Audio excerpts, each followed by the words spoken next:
qolmaylik yana. Bizning chorlar maktab qo'ng'irog'i. Darsga kech qolmay deb yuguray. Ormon maktabimiz bag'rida. O'rganib, bilim olamiz. Nima? Qachon? Qayerda? O'rganamiz maktabda. Nima? Qachon? Qayerda? O'rganamiz Maktabda. Bo'la qol. Kelinglar, dars boshlandi.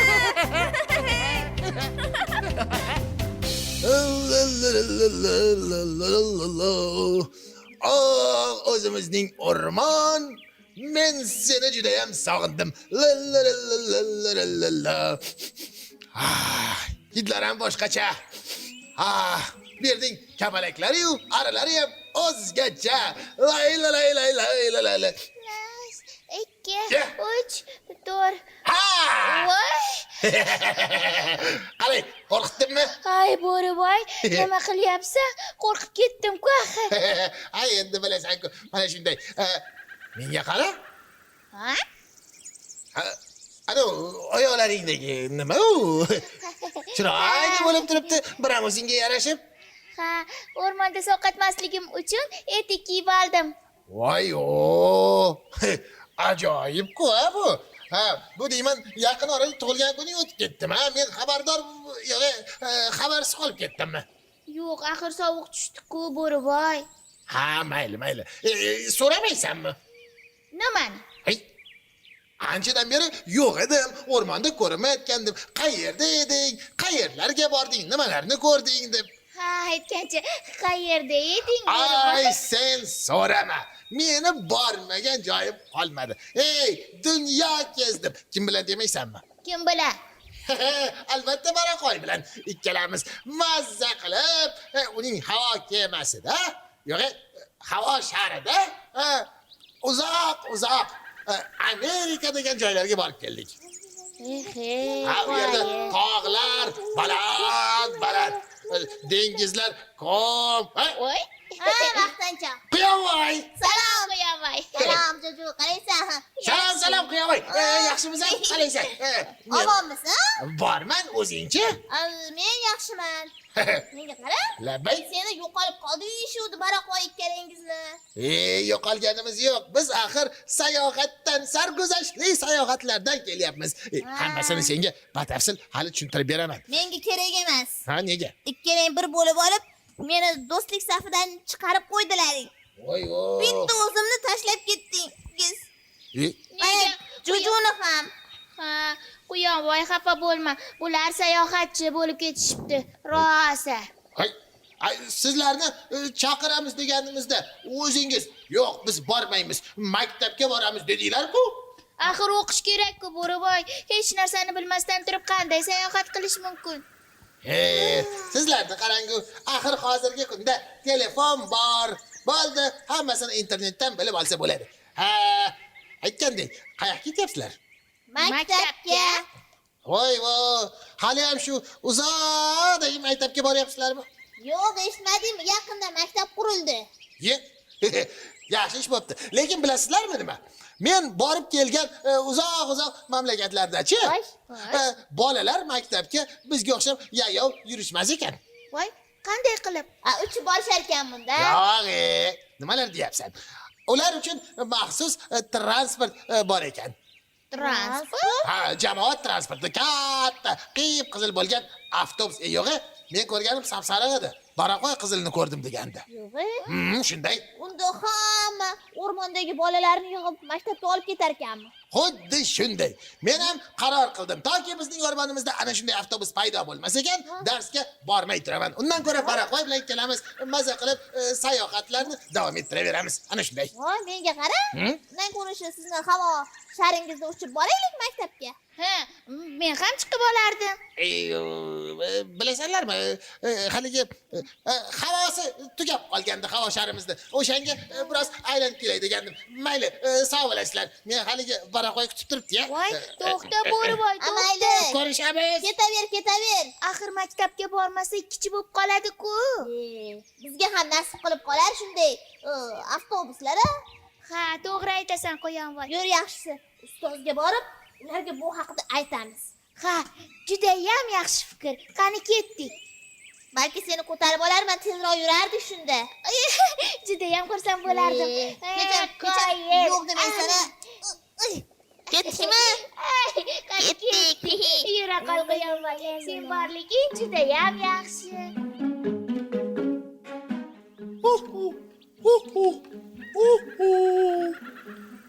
Ana xolos. O'zim birinchi bo'lib yetib kelibman-ku. Ha, mayli. Do'stlarimiz ham shoshilmay yetib kelishar. Xo'sh, bugungi mavzuyimizni nimaga bag'ishlasak ekan? La. Yana to'rt qadam. Mana biz sinfxonadamiz. Yetib keldik, Qo'yonvoy. Yo'l bunchalik uzoqlashib ketadi deb hech ham o'ylamagandim. Salom do'stlarim. Voy. Salom ustoz. Salom. Nimaga yo'l bunchalik uzoqlashib ketdi deysan, Quyonvoy? Yo, uzoq joydan kelyapsizlarmi? Ha yo'q, ustoz, yo'limiz o'zgarganicha yo'q. Lekin shu bilasizmi? Haligi piyoda yurish bor-ku, Xo'sh. negadir bizni juda ham charchatib yuboryapti-da. Ha, ustoz, piyoda yurib charchadik. Ana xolos. Buni ustigachi mana bu juju oyog'iga og'ir oyoq kiyim kiyib olibdi. Yana men biroz ko'tarib yurishimga to'g'ri keldi. Juju senga juda ham yarashibdi oyoq kiyiming. Rahmat, ustoz. Endi sovqatmayapsanmi? Yo'q, ustoz, issiqqina. Juda yaxshi. Ustoz, bilasizmi? Ha? Haligi Bo'rivoy bor-ku, Xo'sh. o'zi darsga kelmaydi-da, lekin har narsalarni bizga aytib o'rgatib yuradi o'zicha. Xo'sh, yaxshi gaplarni aytdim ish qilib. U haligi transport haqida gapirgandi. Shu endi bir xayolimga fikr kelib qoldi. Xo'sh. Shu uyimizdan maktabgacha biror avtobusni qo'ysa zo'r bo'lar-da, ustoz. Buni qarang-a. Mayli, bu haqida albatta o'ylab ko'ramiz. O'zi anchadan beri so'ramoqchi edim, ustoz. O'zi transport nima, ustoz? Transport nima desam ekan?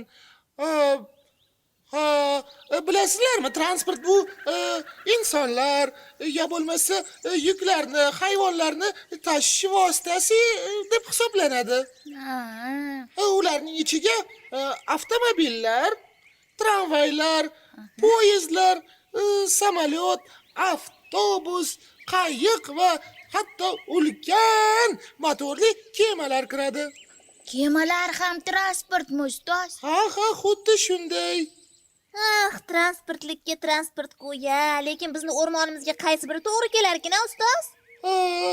Kelinglar, hozir biz sizlar bilan transport vositalari haqida, ularning farqlari haqida gaplashib olamizda, so'ngra qaysi biri bizga ko'proq to'g'ri kelishini bilib olamiz. Nima deysizlar? Yaxshi fikr.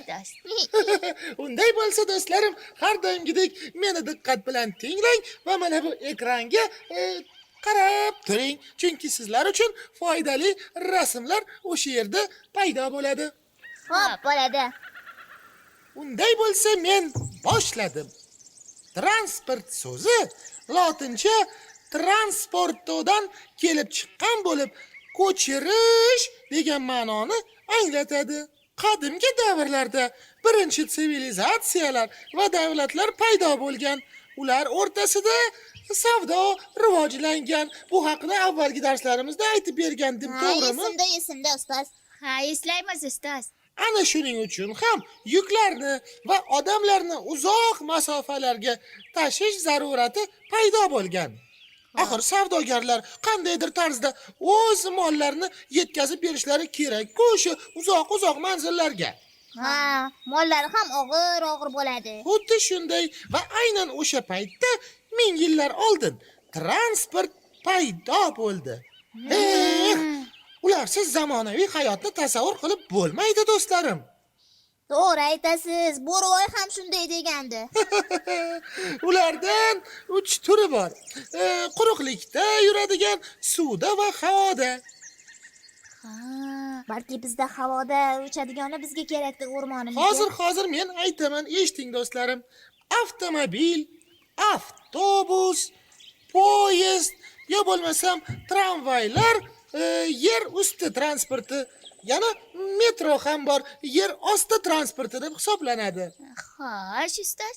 Qayiq va kemalar bo'lsa, suvda harakatlanadigan transportlardir. Samolyot va vertolyotlar esa havoda. Shunday ekan, Bizga vertolyot kerak ekan. Yoki samolyot. Biz samolyot bo'lmaydi. do'stlarim, Samolyot uzoq masofalarga uchishga, ha, ustoz? albatta, lekin samolyot bo'lishi uchun bizda birinchi navbatda aeroport bo'lishi lozim. Bu tomonini ham esdan chiqarmoq yonvoy. Vertolyot kerak bo'lsa-chi, vertolyot kerak bo'lsa. Unday bo'lsa, buni dengizchi ustoz bilan maslahatlashib ko'rish kerak ekan. Eshiting do'stlarim, avtomobillarda benzin, dizel yoqilg'isi yoki suyultirilgan gaz bilan ishlaydigan dvigatellar, masalan, gaz turbinali dvigatellar ishlatiladi. Har yili atmosferamiz ifloslanayotgani sababli olimlar elektr energiyasida ishlaydigan dvigatellarni ixtiro qilishgan. Lekin ular haqida gapirishdan oldin birinchi transport vositasi haqida sizlarga so'zlab bersam. Ustoz, birinchi transport vositasi haligi otga qo'shilgan arava bo'lsa kerak-a? Hozir bilib olasan. 1000 yillar oldin oddiy transport vositasi bilasizmi nima edi? Nima edi, ustoz? Odamlarning beli edi. Ya'ni odamlarning o'zlari og'ir yuklarni ko'tarib yurishardi. Vaqt o'tishi bilan odamlar og'irliklarni o'zlarida sudrab yurmaslik uchun yog'ochlar ustida tortishni yo bo'lmasa hayvonlarda tashishni o'zlariga ep ko'rishdi. Ha, ustoz. Hayvonlarga kelsak, ular birinchi transport vositasiga aylanishdi. Odamzod otlarni, itlarni, kiyiklarni, tuya va eshaklarni xonakilashtirib bo'lishganidan so'ng mana shu masalalarga yechim topilgan. Biroz vaqtdan so'ng esa hayvonlarga aravalar qo'shilgan. Axir bu bilan ko'proq yo'lovchilarni yoki buyumlarni tashish mumkin edi-da. Endi eng asosiysi aravadagi g'ildirak haqida gapirsak. Xo'sh. Birinchi g'ildiraklar miloddan avvalgi 4000 yillikning oxirida Mesopotamiyada paydo bo'lgan. Va ular qalin daraxtlardan kesib yasalgan. Mahalliy aholi ularni bitta o'qqa joylashtirishgan, ikkita g'ildirakni.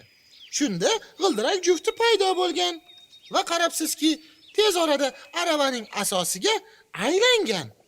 Ana shunaqa. Demak, g'ildiraklar haqida bilib oldik. Endi do'stlarim, velosiped haqida gaplashsak. Aytingchi do'stlarim, sizlarda velosiped bormi? Ha, menda bor ustoz. Lekin haydashni bilmayman. Ana xolos. Hech qisi yo'q. Buni ham to'g'rilasa bo'ladi. To'g'ri. Oyoqlarim biroz haligi ishchanroq bo'lsa, keyin haydashni o'rganib olaman, ustoz. Mayli. Demak, velosiped Xitoy, Braziliya va Hindistonda keng tarqalgan ekan. Velosipedlarning keng tarqalgan turlaridan biri bu shahar velosipedlari. Xo'sh. Yana tez yo'llar uchun velosipedlar, poygalarda qatnashadigan va katta yuklarni tashiydigan sayyohlar uchun mo'ljallangan velosipedlar. Ustoz, aytingchi, velosipedlarda faqat bittagina o'rindiq bo'ladimi? Yo'q, nega endi? Velosipedlarda hozirgina aytganimdek, sayyohlarni tashish uchun boshqa o'rindiqlar ham bo'ladi. Ba'zi velosipedlar esa shunday yaratilganki, uni birdaniga 2 kishi boshqara oladi. Qo'ying. Ana shunaqasi bo'lganida men aniq hayda olgan bo'lardim. Ha, kelamiz haydardiga qo'yam, voy. Seni ham oyog'ing yetmaydi-ku. Men bo'rivoy yoki tulkoyni nazarda tutgandim.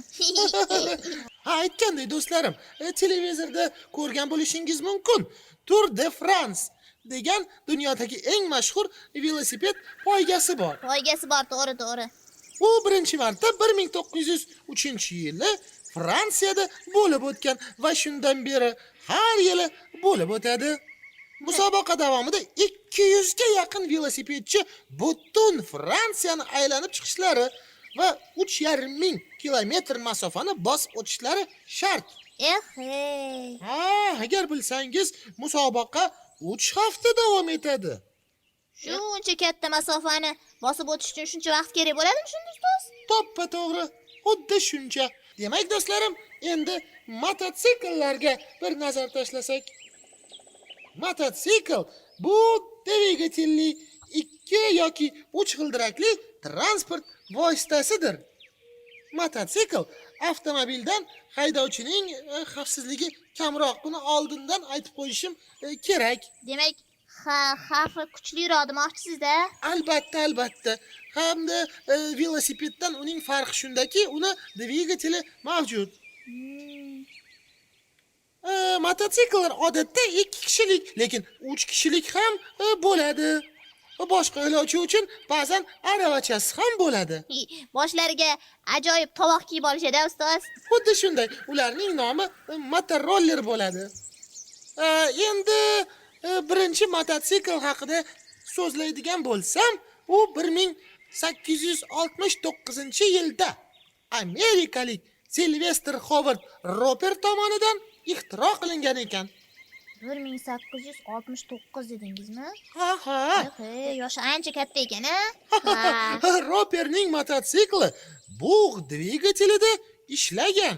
Birinchi benzinli dvigatelga ega bo'lgan mototsikl esa 1885-yilda nemis muhandislari Gottlieb Daimler va Wilhelm Maybach tomonidan qurilgan ekan. Qoyil. Moped haqida so'zlaydigan bo'lsam, u soatiga 50 kilometrdan oshmaydigan tezlikni rivojlantira oladigan 2 yoki 3 g'ildirakli transport vositasi. U ham xuddi mototsikl kabi dvigatel bilan jihozlangan bo'ladi. Yana uni qo'shimchasiga velosiped kabi 2 ta pedali ham bo'ladi. Ham pedali bo'ladi, ham motori bo'ladimi ustoz? Xuddi shunday. Aytingchi ustoz, moped o'zi qachon paydo bo'lgan? Moped adashmasam 20-asrning 50-yillarida paydo bo'lgan. Endi avtomobillarga bir nazar tashlasak, nima deysizlar? Jon deymiz ustoz.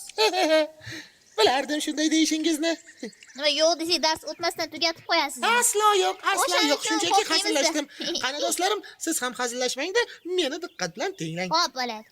Avtomobil ichki yonuv dvigateli bilan jihozlangan g'ildirakli transport vositasi. Yengil avtomobillar, furgonlar, avtobuslar va yuk mashinalari yo'lovchilar va yuklarni tashish uchun mo'ljallangan transport vositalaridir. Dunyodagi birinchi 4 g'ildirakli avtomobil 1886-yilda Germaniyada Gottlieb Daimler va Karl Benz tomonidan yaratilgan. 1886-yil? Xuddi shunday o'zi yurar aravacha benzinli dvigateliga ega. Jeeplar haqida eshitganmisiz? Ha, ustoz, eshitganman. Katta avtomobillar ko'rgansiz, ha? Ustoz, Jeep dedingizmi? Men chip deb eshitibman. Yo'q, Jeep. Jeeplar kuchli 4 g'ildirakli mashinalardir. Ular 2-jahon urushi paytida Amerika Qo'shma Shtatlari armiyasi uchun ishlab chiqarilgan. Jeeplar aslida borish qiyin bo'lgan joylarda, masalan, tepaliklar, qum va loyda harakatlanish uchun mo'ljallangan. Ha, tushunarli ustoz. Bizga ana shunaqasi kerak bo'lar ekan ustoz o'rmonimizga. Aytingchi, jiplarga necha kishi sig'gan? Ular katta bo'lgani uchun ularga bemalol 6 kishi joylashib olgan. 6 kishi joylashgan bo'lsa, demak, mendaqa quyonlardan bir 20 tasi sig'sa kerak-a ustoz? Bo'lishi mumkin. Mendaqa jo'jalardan 40 tasi.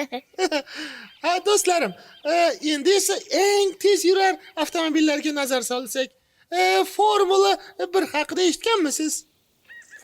Poygalarda qatnashadiganmi? Ha. Formula 1 bu poyga. ya'ni aylana halqa doirani ichida harakatlanadigan poyga jahon chempionati ana shunday nomlanadi. Ushbu turdagi avtomobil musobaqalari Yevropada 20-asrning 20-30-yillarida paydo bo'lgan ekan. Birinchi chempionat 1950-yilda bo'lib o'tgan va unda italiyalik Giuseppe Farini g'alaba qozongan ekan. Do'stlarim, avtobus haqida so'zlaymiz. Avtobus va yuk mashinalari kuchli dvigatellarga ega, og'ir va sig'imli transport vositalaridir. Birinchisi yo'lovchilarni, ikkinchisi esa katta yuklarni tashiydi. Ular benzin yo bo'lmasam dizel yoqilg'isi va suyultirilgan neft yoki tabiiy gazda ishlaydilar. Ko'rgandirsiz, hozirgi kunda elektrobuslar ham bor. Ana o'shanaqasi bizga kerak, ustoz. O'rmonimizga ziyon yetkazmaydi. To'ppa-to'g'ri. Do'stlarim, Londonda 1956-yilda trolleybus o'rniga chiqarilgan qizil 2 qavatli avtomobil bus, ya'ni double decker deb nomlangan avtobuslar paydo bo'lgan ekan. 2 qavatli ya ustoz. Ha. Zo'r-ku. Bizda ham bunday avtobuslar hozirgi kunda bor, sayyohlarni olib yuradi. Ustoz, shunaqasiga biz ham chiqaylik. Albatta, bir kun biz albatta sizlar bilan borib, o'sha avtobusga chiqamiz. Faqat hozir emas do'stlarim, chunki hozir havo biroz salqin. Tushunarli ustoz. Oldin bu avtobuslar Angliyada umumiy transport sifatida ishlagan ekan. Endi do'stlarim, yuk mashinasining paydo bo'lishi haqida gapirsak, dunyodagi birinchi ichki yonuv dvigatelli yuk mashinasi 1896-yilda Gottlieb Daimler kompaniyasi tomonidan ishlab chiqarilgan ekan. U yuk tashish uchun atayin mo'ljallangan. Yana do'stlarim, ko'chma radio va televideniye studiyasi ham bor. Ko'chma radio va televideniye studiyasi voqea, tadbir yoki biror bir qiziqarli hodisaning joyidan jonli efirni olib borish uchun mo'ljallangan. Odatda bu barcha kerakli suratga olish va uzatish uskunalari bilan jihozlangan avtobusdir. Avtobusning ichida hamma jihozlar o'rnatilgan bo'ladi shunda. Albatta, barcha jihoz uskunalar avtobusning ichida tayyor bo'ladi. Men tushundim, ustoz. Haligi futbol stadionlarini oldiga borib, o'sha yerdan sharhlaydimi shunda o'tirib olib? Xuddi shunday. Bu yerda ham ularni uchratish mumkin. Do'stlarim, qiziqarli fakt. Xo'sh. Dunyodagi eng uzun avtobus marsruti Rut ekan.